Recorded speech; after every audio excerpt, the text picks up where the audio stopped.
¿Cuál de las siguientes enfermedades musculoesqueléticas presenta menor prevalencia? Se presenta en menor prevalencia en personas mayores de 60 años. En menor prevalencia, ojo.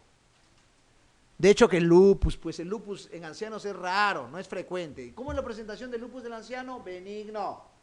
La presentación mucho más moderada, pericarditis. Cuando vean pericarditis con derrame pericárdico en un anciano, hay que descartar lupus del anciano. Doctor, ¿qué es la enfermedad de Paget? Acuérdese, paciente que tiene osteoporosis con fosfatasa alcalina alta, planteen Paget. Cuando tengan dolores lumbares con fosfatasa alcalina alta, planteen Paget. El Paget cursa con insuficiencia cardíaca gasto alto. La clave es B. Doctor, la polimialgia reumática, ese paciente que tiene disfunción al masticar, dolores musculares, dolores de la cintura escapular y pelviana, ese paciente que tiene velocidad de cimentación elevada, esa es la polimialgia reumática. La clave, la B. La 59. ¿Cuál de los siguientes fármacos está asociado con mayor frecuencia al lupus eritematoso farmacológico? ¿Cuál es el marcador? Antihistonas. ¿Qué fármaco está más asociado? En el Perú, isoniazida, pero a nivel mundial, procainamida. No se confundan, ¿ah? Si le preguntan en el MIR, procainamida. Si le preguntan en el Perú, isoniazida.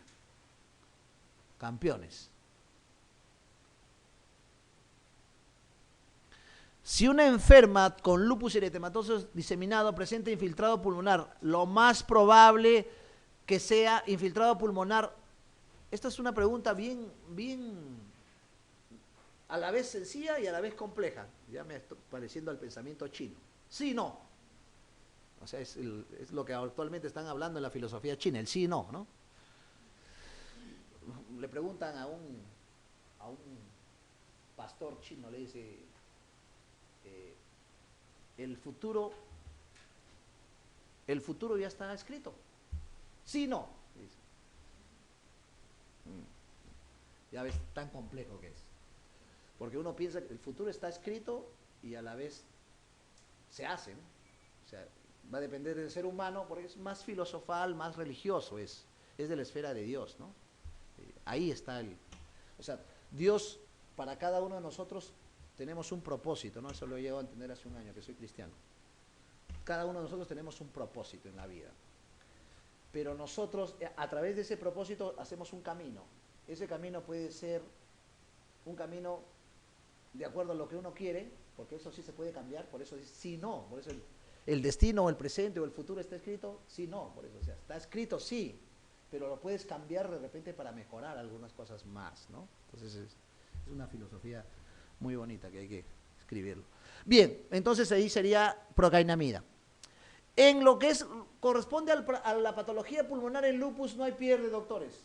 El lupus afecta todo lo que se imaginen a nivel pulmonar.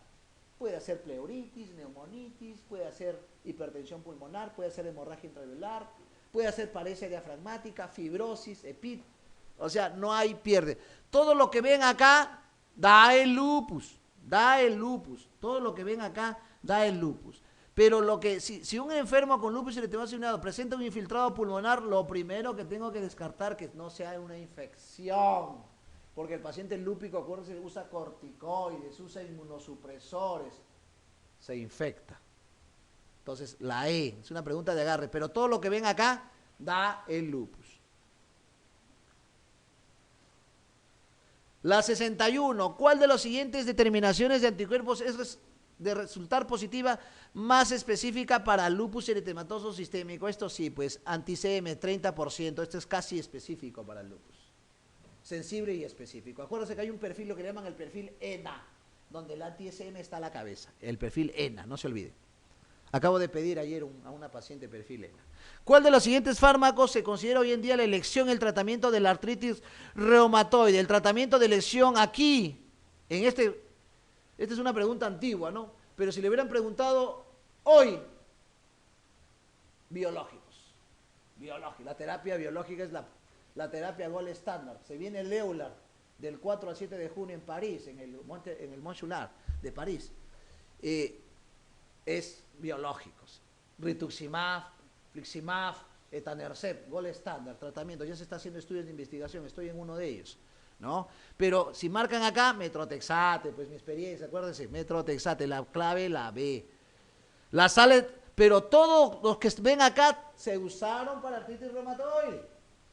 El glucocorticoide, por favor, acabo de ver una paciente, mamá de una alumna mía de la Villarreal, yo enseño en Villarreal, en San Marcos, San Martín y San Juan, de la Villarreal, una reumatóloga de una clínica del norte, no voy a decir más, ¿ya?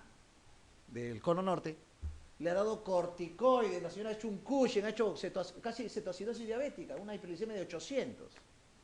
No sé, el uso de corticoterapia en artritis reumatoide tiene indicaciones claras. Si tengo una artritis reumatoide con un cuadro agudo, doctor, me duele, me llama por teléfono, doctor, he tomado Arcoxia, he tomado Celecoxib, he tomado Tramadol y me duele ahí.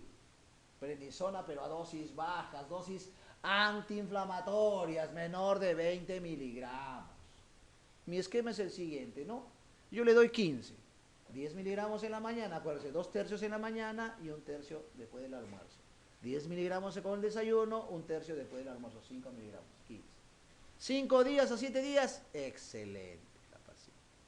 Cuadro agudo. Se suspendió el corticoide y no hace Cushing, iatrogénico, hiperglicemia, cetoacidosis, osteoporosis, glaucoma, dilipidemia, parasitosis, todos los efectos adversos del corticoide, incluso hasta psicosis, acuérdense. Imagínense, no sé por qué. Entonces, glucocorticoides solo en cuadros agudos. Algunas veces uso mini pulsoterapia. Está escrito en el DUBA, está escrito. La mini pulsoterapia en pacientes con artritis reumatoide también en crisis agudas. Un pulsito diario por 3 días, pero mini pulsos, doctor. Pero usted me hablaba antes de pulsos. O sea que es un mini pulso. Pulsos de 500, 750 a 1 gramo diario de corticoides. El corticoide más usado ahí, metilprednisolona. Para minipulsos también metilprednisolona, pero a dosis bajas, de 60 a 125 miligramos, el salumedrol. ¿Ya? Entonces no se olvide, minipulsos. Clave la B. ¿Cuál de los siguientes datos no es considerado como un criterio de artritis reumatoide según la ARA, Asociación Reumatológica Americana? Artritis simétrica, sí, con rigidez matutina. Factor reumatoideo positivo, sí. Nódulos reumatoideos, importante. Cuando voy a examinar a un paciente con artritis reumatoide tengo que examinar los codos porque ahí están los nódulos reumatoideos. Algunas veces si hago un fondo de ojo, ahí están los nódulos reumatoideos. Si veo una placa, ahí están los nódulos reumatoideos. Síndrome de Kaplan. Nódulos reumatoideos con fibrosis en paciente con artritis reumatoide, eso es Kaplan. O el síndrome de Felty, nódulos reumatoideos a nivel de la porta, hipertensión portal con esplenosis, con pancitopenia, les comenté creo que en hematología. Entonces la artritis reumatoide tiene una serie de manifestaciones, no solamente son articulares. La clave, la C. La artritis reumatoide es más frecuente en familiares de personas que le padecen ello debido a una asociación, ¿no?, de susceptibilidad de enfermedad de términos HLA clase 2, ¿no? Tiene un componente genético. Por eso, madre artrítica reumatoidea, probablemente hija de línea directa con artritis reumatoidea. Pero es una enfermedad de jóvenes, 20 a 40 años. No planteen artritis reumatoidea a los 60, 70 años, por favor. ¿Cuál de los siguientes fármacos empleados en el tratamiento de la artritis reumatoide puede producir retinopatía? Esta es una buena pregunta. Dentro de los armamentos terapéuticos de la artritis reumatoide tenemos las cloroquinas que se usan para malaria. Acá se usa una variante que es la hidroxicloroquina, el plaquinol, de 150 miligramos. Siempre cuando voy a usar antimaláricos, por favor, hacerle un fondo de ojo. Puedo tener una retinitis pigmentosa. La clave, la D, 65, la D. Si se introduce sales de oro en el tratamiento del paciente con artritis reumatoide, es preciso realizar con frecuencia uno de los siguientes controles. Ya les he dicho. ¿Cuál es el efecto de adverso de sales de oro? Anemia y síndrome nefrótico. Entonces hay que hacerle un hemograma con hematocrito y sedimento urinario para ver si hay proteinuria. La clave, la D. ¿Cuál de los siguientes parámetros es de menor utilidad como monitor de la actividad de la artritis reumatoide? La artritis reumatoide Se usan varios factores de actividad. Yo uso 4. Velocidad de sedimentación, proteína C reactiva, anticuerpos cilitrinados, factor reumatoideo, me faltaba uno, ¿no? Y BCG, perdón, plaquetas, trombocitos. Cuando hay trombocitosis también es un criterio de actividad, cuando hay trombocitosis, ¿no? Pero acá dice el de menor utilidad como monitor, factor reumatoideo, es el de menor utilidad como monitor, no como diagnóstico, no confundan. Una mejor forma de evaluar artritis reumatoide y la velocidad de sedimentación. Al reverso, en lupus no sirve monitorizar la actividad con BCG, con velocidad de sedimentación. No sirve, no es un buen parámetro. La clave, la B. Pero me olvidaba uno, la trombocitosis. Las plaquetas altas es un criterio también de actividad. Por eso le pido plaquetas siempre a mi paciente con AR. La forma de inicio más frecuente en la artritis reumatoide es la afectación, esta es conocida, ¿no? Muñecas preferentemente, ¿no? En su contexto, es la ama y señora, acuérdense, las muñecas de forma simétrica, la anquilosis, la sinovitis, ¿no? La clave, la D. Paciente con diagnóstico de artritis reumatoide de larga evolución presenta síndrome nefrótico. Cuando tengo síndrome nefrótico tengo que pensar primero, preguntar, ¿tomó sales de oro y penicilamina? No. Ah, ya. La segunda pregunta, ¿tendrá amiloidosis? Que es una causa de síndrome nefrótico en pacientes con artritis reumatoide. Les comenté, ¿no? Causas de amiloidosis secundaria, la cabeza, artritis reumatoide, bronquiectasias, osteomielitis, espondilitis anquilosante, Behçet. Son las 5 causas más frecuentes de amiloidosis y tuberculosis fibrocavitaria, me olvidaba. La clave, la C, amiloidosis secundaria. ¿Cuál de los siguientes fármacos citados a continuación se utiliza como modificador de la evolución de la artritis? Una droga modificadora de enfermedad que regresiona a la enfermedad. Acá está, pues, los antipalúdicos son que regresionan a la enfermedad, igual que el leflunomida, el infliximab, el etanercept, igual que el metrotexate. La clave, la A. Una de las patologías en varones que vengan con dorsolumbalgia es espondilitis anquilosante. Se asocia a uveitis, se asocia a componente pulmonar, se asocia a componente renal y artritis periférica. ¿Cuáles de las siguientes son características? Excepto, da uveitis, sí, da sacroileitis, sí. Siempre cuando tienen sacroileitis, lo primero que tienen que descartar, si estamos en Lima, brucelosis. La brucelosis debuta con sacroileitis. Uveitis, ojo rojo, acuérdense, la uveitis. Dolor lumbar, sí. Vasculitis de vasos pequeños, no. La clave, la E. Hay una manifestación que no la han puesto acá, y esto me hace recordar mi peripecia por Barcelona. No es porque me gustaba el Barcelona, no soy hincha del Barcelona, por si acaso, ni de Messi ni de Neymar actualmente, ¿no? Me fui a hacer una rotación en el Hospital Clínic de Barcelona, en la década del año 2000, y justo fue a hacer netamente colagenopatías allá. Y tuve la oportunidad de rotar en esa unidad, una unidad netamente de patologías colagenopáticas. Entonces, cuando me preguntaron, ¿cómo es tu hospital? ¿De dónde vienes? Yo estoy haciendo residencia en el Hospital Loaiza, y es un hospital grande, tiene más de 1000 camas, le digo, ¿no? Y tiene, para medicina interna, tiene más de 400 camas, es un hospital grande. Entonces, he visto diversidad de patologías, ¿no?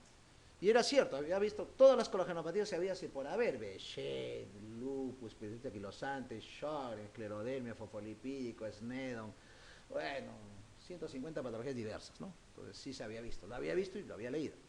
Entonces, me dicen, a ver, vamos a hacer me presentan al grupo de médicos de ahí, rotantes, residentes, etcétera. Y me dicen, Roberto, porque son de confianza, ¿no? Bastante de confianza, rápidamente. Me muestran una placa de tórax. A mí dice, a ver Roberto, ustedes son campeones en esto. Cuando veo, era una placa de pulmones con 2 cavidades en lápice, derecho e izquierdo. Entonces, yo dije, pues esto quiere que yo diga que es tuberculosis, ¿no? Fibrocavitaria. Entonces, veo la placa, describo la placa como nos han enseñado, y le digo, mi diagnóstico de primera posibilidad no es tuberculosis pulmonar fibrocavitaria. Mi diagnóstico es una espondilitis anquilosante. Ya se imaginan el tutor, ¿no? Es un esoftalmos agudo. ¿Ha visto el HLA-B27? No sé cómo ha hecho, ha visto el HLA-B27 en la placa, no sé cómo ha hecho este doctor. Me dijo así. Porque el HLA-B27 es el marcador de espondilitis anquilosante. No, doctor, le digo. La placa de tórax no solamente me sirve para ver las cavidades pulmonares, me sirve para ver el todo, ver el hombro, ver las costillas. Y para suerte mía, la placa la habían tomado un mal corte, porque la habían tomado desde la maxilar inferior y se veía la cervical y la dorsal, ¿no? Y estaba muy penetrada. Y lo que yo había visto es un signo característico de la espondilitis anquilosante, que es la sindesmofosis, que es el signo del beso, la fusión de las vértebras, así como si fuera una serpiente. Así es las vértebras, lo van a ver en fotos, me supongo. Eso se llama sindesmofosis. Entonces yo dije, pues, sindesmofosis, huesos gruesos, varón, porque no me decía ni el sexo. Lesiones fibrocavitarias, esto es espondilitis anquilosante. La espondilitis anquilosante, el 1% de pacientes hace lesiones fibrocavitarias no infecciosas. Por eso, a propósito de la manifestación, que no la han puesto acá, ¿no? Ya se imaginan, quería que me quede, ¿no? Ya, pero el turismo nomás, por si acaso. Amo mi Perú. Un joven de 21 años viene a la consulta porque tiene, entonces la clave la E. Un joven de 21 años viene a la consulta porque tiene de hace 4 o 5 meses un dolor constante en la región lumbosacra, que es peor en las primeras horas del día y mejora con la actividad. Este es un dato importante. Las lumbalgias se dividen en 2 tipos, lumbalgias mecánicas y lumbalgias inflamatorias. Las mecánicas, anamnésicamente importante, calma al reposo. Las inflamatorias, no, doctor, me siento y me duele más bien quiero hacer actividad. Ahí está la historia, ese es el espondilitis anquilosante. Anamnesis. También se queja de dolor en la caja torácica, los movimientos respiratorios. Acuérdense que el paciente con espondilitis anquilosante comienza a hacer una rigidez de la columna. Por eso yo le hago el signo de la pared, ¿no? Le hago ponerse en la pared y el paciente que tiene espondilitis anquilosante, como tiene la columna rígida, no puede pegar el occipucio a la pared. Es el signo de también llama el signo de la mesa, el signo de la mesa de planchar. No pegue el occipucio, uno normalmente no pega, ¿no? El espondilitis anquilosante no puede pegar. Es una característica clínica. Y otro es el test de Schober, ¿no? Agarro la cresta, la parte posterior del coxis, mido una distancia de la lumbar y hago el test de Schober. Si varía, es positivo, diagnóstico de espondilitis anquilosante. Estos sencillos clínicos que uno lo hace en el consultorio en la práctica diaria, ¿no? Entonces, ¿cuál sería la clave acá? Hay que hacer unas radiografías de articulaciones sacroiliacas. Esta es una espondilitis anquilosante, ¿no? Hombre de 30 años que presenta un cuadro clínico de 10 meses de evolución consistente en un dolor lumbar continuo que le despierta por la noche. Acuérdense, dolor nocturno es dolor orgánico. Lo demás, doctor, me duele la espalda, estoy cambiando de carácter, fibromialgia, que es la patología más frecuente en el mundo, fibromialgia, fibrositis, síndrome miofacial. Acabo de ver 3 ayer, frecuentísimo ahora en estos tiempos. ¿Ya? De 10 meses de evolución, consiste en un dolor continuo que le despierte en la noche, orgánico, se acompaña de rigidez matutina de 3 horas de duración. ¿Cuál es el tratamiento más idóneo? El tratamiento de lesión para una de este tipo de espondilitis es indometacina. Indometacina. Clave la C. Un hombre de 25 años que 10 días después de acudir a una despedida de soltero comienza con inflamación, hora loca todo, pues, ¿no? ¿Ya? Comienza con la inflamación de rodilla derecha y de ambos tobillos, ¿no? Miren, inflamación de rodilla derecha y de ambos tobillos. Conjuntivitis bilateral, aftas orales, erosiones superficiales dolorosas en el glande. Bueno, la historia es clásica, es un reiter. Siempre cuando tengo un reiter, tengo que examinar la palma de las manos, dactilitis, y tengo que examinar la planta de los pies, ¿no? Puede ser un problema de bursitis calcánea o puede ser un problema de blenorragia, ¿no? Una inflamación blenorrágica. Recuerden que es una enfermedad de transmisión sexual, ¿no? Transmisión sexual, ¿no? Entonces, por eso acá dice erosiones y superficies no dolorosas en el glande. ¿Cuál sería el diagnóstico más probable? Enfermedad de Reiter. El gen más asociado a esto, clamidia. Tratamiento con doxiciclina más AINES. ¿Cuál de las siguientes formas es la forma de la artritis psoriática más frecuente? Más frecuente. En realidad, la artritis psoriática más frecuente es la asimétrica, la oligoarticular asimétrica. Pero todas pueden dar, ¿ah? Todas las que ven acá pueden dar. Hay una característica semiológica, radiológica, es el signo del tintero, ¿no? Aparte que erosiona las uñas, el signo del dedal, erosiona las uñas, hace onicolisis, erosiona, hace una mutilación de la parte de hiperfalágica distal. Y a la placa se ve como si fuera un tintero en la tinta, porque se llama, el tintero es afectación distal. Por eso dice afectación de articulación interfalángea distales. O sea, todas estas dan, ¿eh? Pero la más frecuente es la oligoarticular asimétrica. Enfermo de 27 años con antecedentes de episodios recurrentes de dolor ocular, fotofobia y lagrimeo. Miren, esto es una uveitis. Pues acuérdense que la uveitis, a diferencia de la escleritis y de la episcleritis, que también dan las enfermedades inmunológicas, produce dolor, fotofobia, ojo rojo. Desarrolla dolor insidioso y progresivo en la región lumbar con exacerbación nocturna en la cama. Datos relevantes de la exploración física, test de Schober positivo, ya se está armando. Soplo de regurgitación aórtica, valvulopatía aórtica, espondilitis anquilosante. No hablemos más. ¿Se acuerdan del Hospital Clínic de Barcelona? Espondilitis anquilosante. La clave, la D. ¿En cuál de los siguientes cuadros intestinales no aparece la artritis como una manifestación extraintestinal? ¿En cuál de ellas no aparece la artritis como una enfermedad extraintestinal, ¿no? O sea, como manifestación. Todas en realidad dan, exceptuando la enfermedad celíaca. Pues la enfermedad celíaca es un síndrome de mala absorción, ¿no? Los demás pueden dar Whipple, Crohn. Acuérdense que la colitis ulcerosa y la enfermedad de Crohn son conocidas como las enfermedades inflamatorias intestinales artropáticas. La colitis ulcerativa se asocia mucho a colangitis esclerosante y en la enfermedad de Crohn a una pericolangitis. Y a mí no preguntan de mí esto, ¿ya? Y dan tanto espondilitis axial como periférica.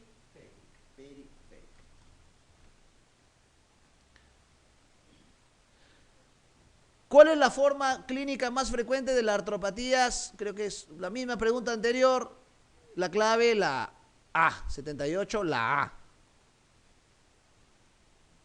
La 79. Un paciente de 28 años consulta por un dolor de 9 meses de evolución que lo despierta en la noche. Actualmente asociado a dolor en la parte inferior del talón, una tarsitis o una talalgia. Notando en los últimos días hinchazón de dolor y rodilla derecha. Indique cuál de las siguientes actuaciones le puede proporcionar datos que apoyen al diagnóstico. Datos. Una radiografía anteroposterior de pelvis. Pues no, la clave, la A. Un varón de 30 años acude a la consulta por presentar dolor sordo de inicio insidioso en región lumbar baja y glútea. Parece una sacroileitis. Junto a rigidez matutina. ¿Cuál de los siguientes de los procesos es más probable que padezca el paciente? Más probable. La espondilitis anquilopoyética, pues la clave, la A. Joven varón. ¿Cuál de los siguientes microorganismos causantes de gastroenteritis no está relacionado a una artritis reactiva? El ejemplo más notorio de la artritis reactiva, Reiter. Pero puede hacer otras artritis reactivas, ¿por qué? Un paciente que hace infección urinaria por Escherichia coli hace artritis reactiva, una enterocolitis. Un paciente que hace una gastroenteritis por Escherichia coli enterotoxigénica, por Yersinia enterocolítica, por Campylobacter jejuni, también puede ser artritis reactiva. En su contexto, todas estas pueden hacer artritis reactiva, pero la que no está relacionada con la aparición de artritis reactiva es la Escherichia coli, las demás con más frecuencia. Puede hacer, pero no con frecuencia. La A.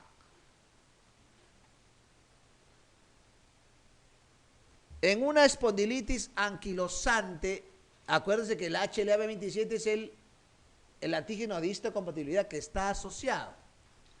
¿Cuál de las afirmaciones siguientes es correcta? Alrededor de un 10% de los casos de la hepatitis anquilosante no se asocia al antígeno HLA-27. Falso, todas se asocian al HLA. Perdón, ¿cuál de las siguientes afirmaciones es correcta? Alrededor de un 10% de los casos de hepatitis anquilosante no se asocia al antígeno HLA-27. Hay otros marcadores, pero el 90% es HLA-B27. La clave, la C. Vamos a la pregunta 83.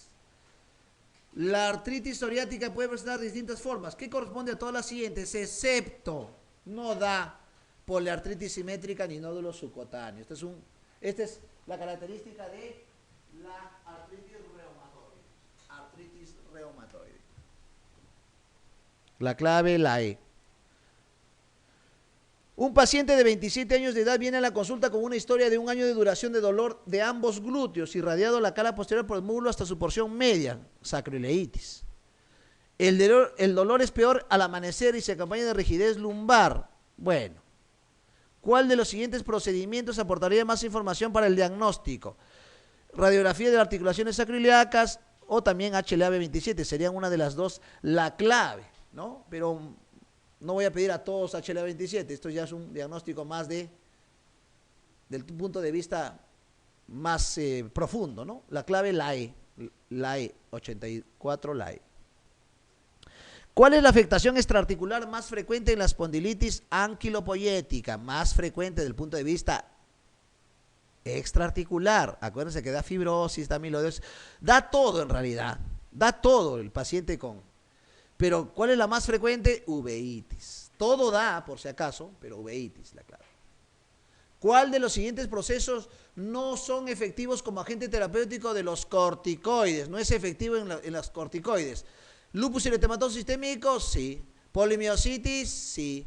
¿Polimialgia reumática? Ahí es una posibilidad también, velocidad. ¿Artritis reumatoide? Solamente en contextos de crisis. ¿Espondilitis anquilopoyética? No. Es AINES más etanercel, rituximab, sulfasalacina. No se da corticoides. La 86, la A. Perdón. ¿Cuál de los siguientes fármacos se considera hoy en día de elección en el tratamiento de la artritis reumatoide? Bueno, se repite la pregunta, metrotexate, la B, la B. Siempre cuando voy a dar metrotexate, por favor, comencemos con dosis bajas.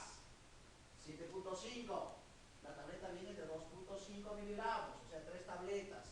Siempre una vez por semana. Cada semana puedes aumentar 2.5, la siguiente semana 10, la siguiente semana 12.5, 15, 17.5, hasta llegar al tope que es 20 miligramos. Siempre se asocia a ácido folínico, hay que darle ácido folínico en tabletas.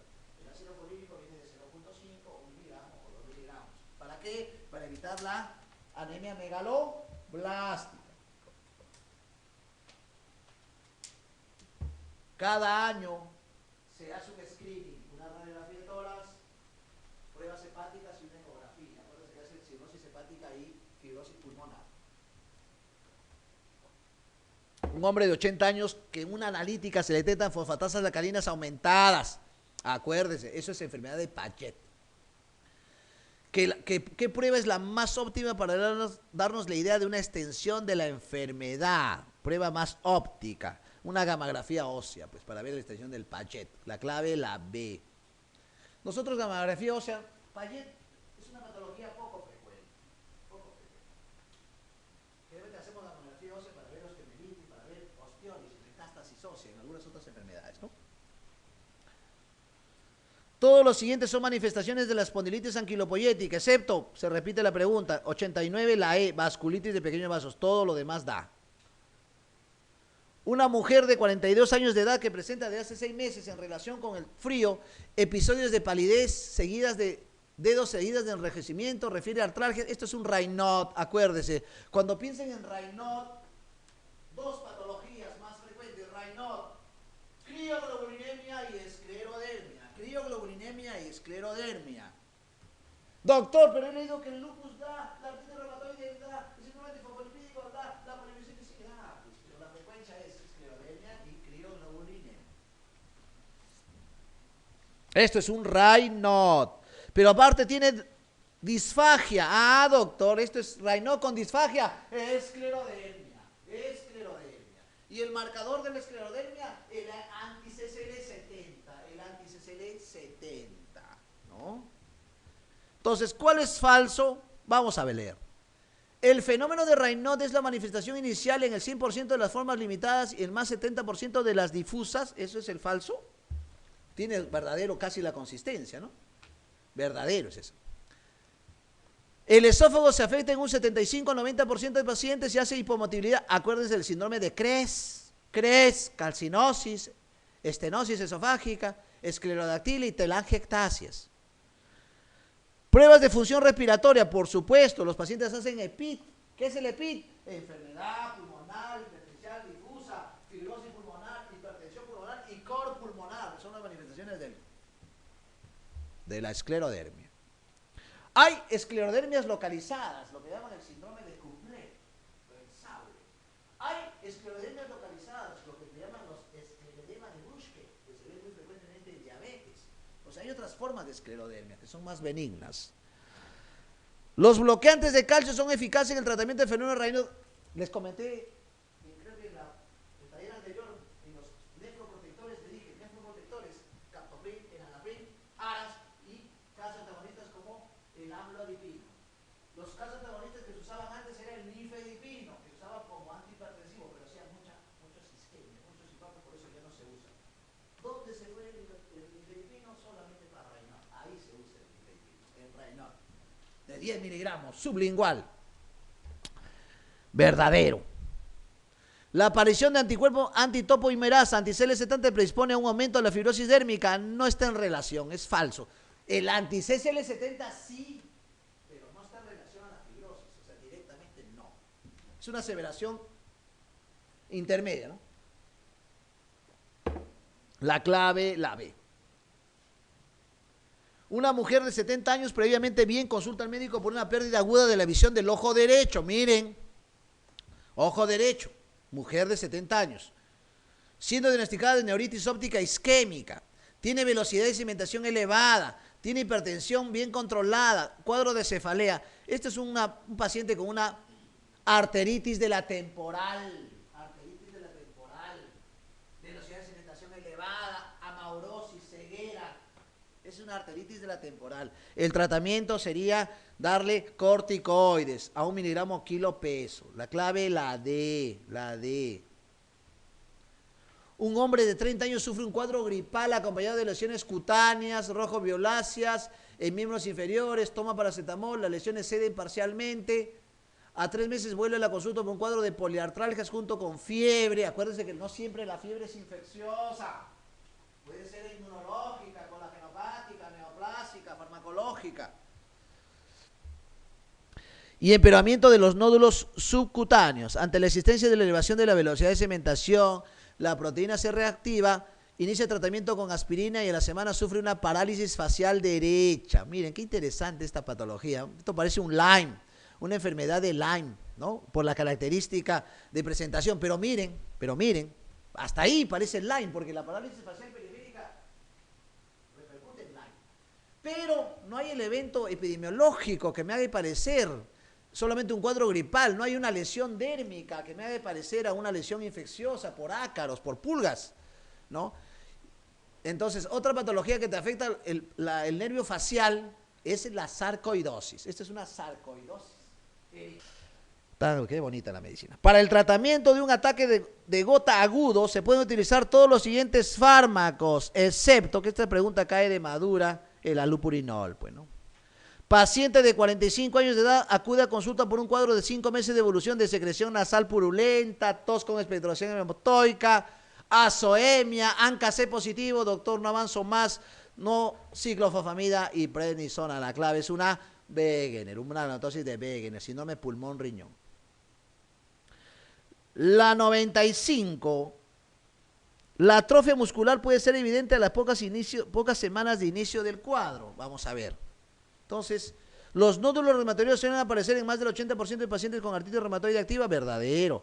Cuando existe derrame pleural, el líquido obtenido por toracocentesis contiene niveles bajos de glucosa. Este es un dato importantísimo. Si le preguntan, los niveles bajos de glucosa en líquido pleural más bajos, no es en piedra, no es infección, es artritis reumatoide. Va 0. Tuve un paciente que tuvo 0 Acuérdense que es la mitad del líquido de la glucosa sérica. Entonces, verdadero. La pericarditis, eso fue un estudio que yo hice en el hospital. Junté mis artríticos reumatoides, a todos les hice ecocardiograma. En un 70% encontraba pericarditis leve, derrame pericárdico. Asintomático, ni siquiera tenía dolor. Verdadero. Sjögren, yo tengo, manejando pacientes con artritis reumatoide de hace 10 años, tengo 8 pacientes con artritis reumatoide de hace 10 años, seguidos.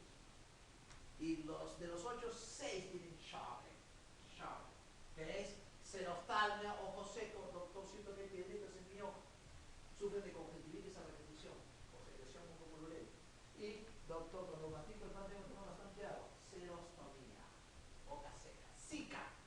No es Zika ese que elevado, no elevado, Zika, síndrome de boca y hoja seco. Incluso algunas veces se puede cursar con hipertrofia parotídea, síndrome de Mikulicz. Sjögren. El Sjögren es una enfermedad que puede ser sistémica, puede ser ictericia, puede ser cirrosis biliar, puede ser enteropatías, puede ser glomerulopatías, o sea, el Sjögren. La clave, la A, pues, la A, falsa. ¿Quién va a pensar, no? Ya estamos en el 96.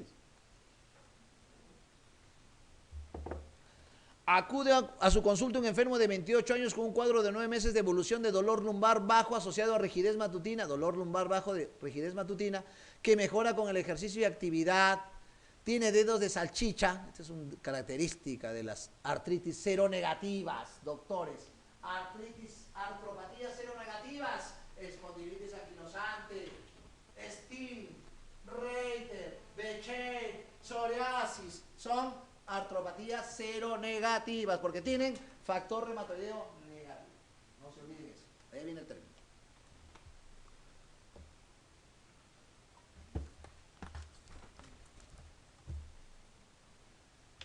La positividad de HL20 a la seguro de diagnóstico verdadero. ¿Cuál es cierta? Esta es una de las cosas verdaderas.